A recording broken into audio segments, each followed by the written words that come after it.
Hi, welcome to the garden. Today we're going to give you behind the scenes looks of our Christmas lights. For the past 3 years, my husband has put together a Christmas light show, and it's one of the ones where it goes to the beat of the music and it flashes and it dances. Our kids love it. We have it here for our community to see for free, and it's a really fun time to be able to change the songs. He works very hard on this most of the year. We would like to give you a close-up look of the wiring and what goes into that to make a display like that possible. It's not the biggest one that we've ever seen, but we're adding to it every year. We do have the light show going right now, so as we're going around this, you may see the lights blinking and changing colors, as you can see here on this tree. You probably won't see the arches turn colors this morning because it is daylight, but I'll be overlaying some videos where you'll see these moving and explaining how that works. But we'll start right here with these arches. And these arches are my wife's absolute favorite. I have 3,500 lights, and my wife wishes I had 35 just of these arches. And it's simply made from PEX tubing. This is PEX tube, 1-inch PEX tube with a 3D printed foot base, and then we have a 1/2-inch EMT footer holding them together so they don't pull apart because of the strength of the 1-inch PEX. And then something I did this year was I used to use LED strips inside of these, but I use seed pixels, and I will show you what seed pixels is versus an LED strip with weatherproofing and explain the difference on why I went with that. The reason I did that was because LED strips, as they fail, make it hard for people like us to repair them. So we have 8 arches with a total of around 400 lights for these arches. And then the star of the shows here are these trees. As you can see here, the trees kind of dancing and doing some fun things. This is a ShowStopper Mini Tree by EFL. I love this thing. This thing is so much fun. We have 3 of them. It has so many submodels. It has so many different tricks and effects.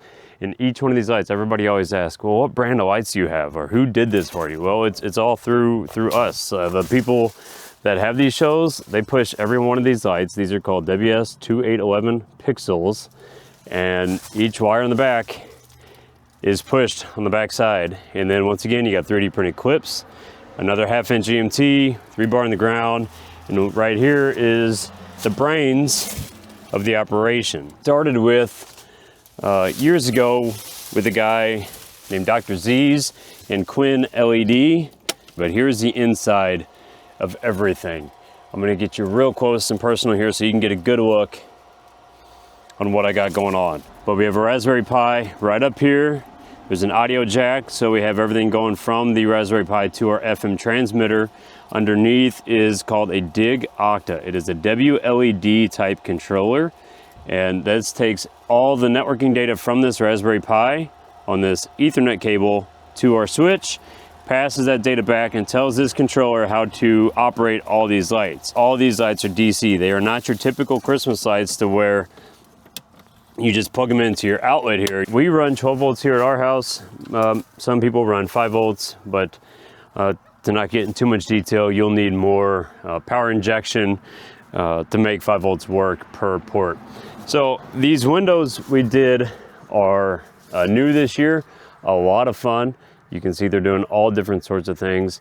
I used chroma trim on the outside, PVC on the inside to get the window. As you can see, I completely screwed this measurement up, but at dark, nobody knows. So we let it roll this year, but I will definitely fix this in the off season and get that more accurate to size. And I mentioned prints a lot, but we have the 3D printed clips here from SFL Designs, who has generously been able to create these clips, and they sell them pretty cheap for those who have a printer. I think it's like $1.50 each. And then you just print the file when you have it. When you have to go all the way up to the top roof line up there, sometimes you'll need what's called a data extender. I have it built inside of there, and I'll give you a quick look on what that looks like and how those work as well. So up there on the roof line, I showed you that data extender, and right here is that exactly. So I bring in voltage, I bring my data and my ground, and I pass the voltage, data, and ground as well. I'll turn it to this 33 ohm resistor, and that'll extend that data even further and allow that signal to be better. I did all of these bottoms with J-Channel. I did not like it at all, but it worked out easily. So I used a jig, once again, 3D printed, and spaced them at 2 inches apart so you'd have equal spacing all across the J-channel. However, some things I didn't do correctly when I did this, and I hope I don't have to fix it anytime soon. But right here, all the way this way, that's one piece of J-channel. You know what's gonna happen when one of these lights, let's say this one fails? I gotta take the entire J-channel down and fix it. That's about 12 feet of J-channel. And if you haven't worked with 12 feet of J-channel full of LED lights, it's very, very flimsy. But way up top, I use what's called PermaTrack. And by using PermaTrack, it comes in at 46-inch sections. You have pre-done wires that equal 46 inches. You just put it up there, and as they fail, or when they fail, you just have another 46-inch piece and take it down and replace. Having these lights face out really gives that more of an effect that I was looking for our show. A lot of people put them down, and those look good too, but with the way our roof line sits, I thought facing out would be more subtle during the daytime, where you don't really notice it. And as you can see, you can't really tell there's anything up there until it's dark and the magic starts happening. Well, the way they do that is not just by having the certain songs on the radio. They actually have their own FM transmitter, which is what you see in here. Powered and it's connected to that Raspberry Pi that I mentioned earlier via this audio cable, and then I set it to a station that is no longer being used, or a station that's full of static. And then here I have a whole switch that connects all my networks together. The Raspberry Pi is connecting back to DigOcta, and then this one's connecting over to my Kulp Controller, which is where we're gonna head to next. This guy right here is our newest controller, and it is a Kulp Controller. It's a KPB8, which means Pocket Beagle 8, has 8 outputs, has a lit fuses, so you know which one's popped. Luckily, I don't have any of them popped right now, and everything is working accordingly as planned. Don't always look the prettiest, and even the window frames and everything doesn't look that great during the daylight, but luckily nobody's coming to watch during the daytime, and it's only at night to where everything, just like snow, looks better because nobody can see it. It's a bit hard to see here, but what I do have is an old computer monitor for my Tuntu sign. So right now, as you see, it says next show 5:30, and it's powered by a Raspberry Pi Zero running FPP on the background, which is actually all hidden behind here. I'm not going to take this apart because, as you can see, it is very well engineered silicone plexiglass with a couple screws, a couple wires holding it up on my T-pose so everybody can see it, because what's the point of having a show if you don't know station to turn on to? So my plan for next year is a couple things.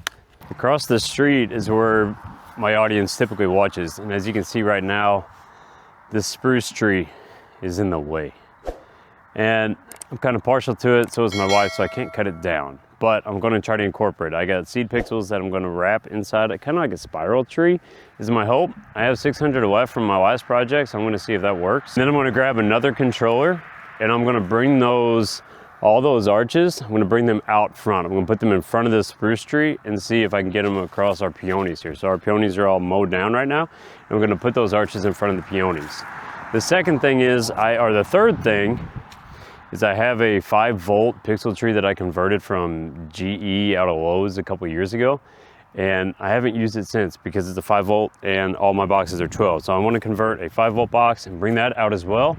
And last but not least, the NSR Globe is about 750 lights, and I want it bad, and I think it's going to be a lot of fun. So we're going to add that as well, which I don't know what that will bring me to, but right now we're at 30, let's just say 3,500, and next year I'm going to get to 5,000.